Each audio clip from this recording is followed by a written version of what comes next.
Le 20 janvier dernier, Apple TV+ a dévoilé aux États-Unis style, à Michael J. Fox Movie, un documentaire retraçant la carrière et la vie du célèbre acteur de la saga Retour vers le futur. L'occasion d'en apprendre plus sur le jour où il a appris être atteint de la maladie de Parkinson et sa longue descente aux enfers. C'est l'histoire d'un jeune acteur qui, à seulement 24 ans, est lancé à pleine vitesse vers les sommets du cinéma américain.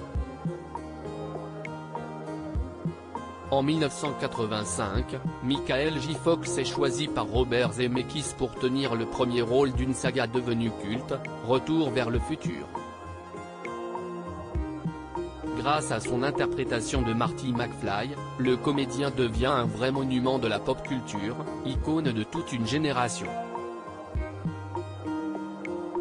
Mais en 1991, un an seulement après la conclusion de la saga avec le troisième volet, il apprend une nouvelle qui va bouleverser sa carrière et l'intégralité de sa vie, les médecins lui diagnostiquent la maladie de Parkinson.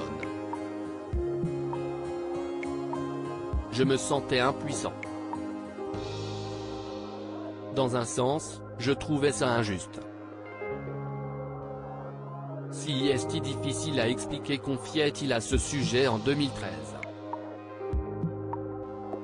Dans le documentaire style, à Michael J. Fox Movie, disponible depuis le 20 janvier sur Apple TV+ aux États-Unis, le comédien revient sur ce moment charnière de son histoire. Je ne savais pas ce qui allait arriver. Michael J.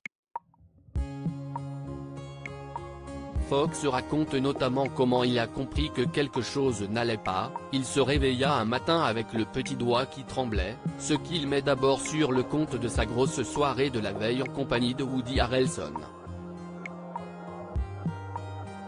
Mais le problème ne s'arrêtera pas, et le diagnostic tombe. La première chose que m'a dit ma femme quand je lui ai annoncé, c'est dans la santé et la maladie, se souvient-il, référence au vœu de mariage. Mais c'est le début d'une longue descente aux enfers. Je ne savais pas ce qui se passait. Je ne savais pas ce qui allait arriver. Je suis devenu alcoolique, raconte l'acteur. Sobre depuis désormais 30 ans grâce à ses proches, Michael J. Fox a même pu brièvement reprendre sa carrière d'acteur avant de définitivement raccrocher en 2020.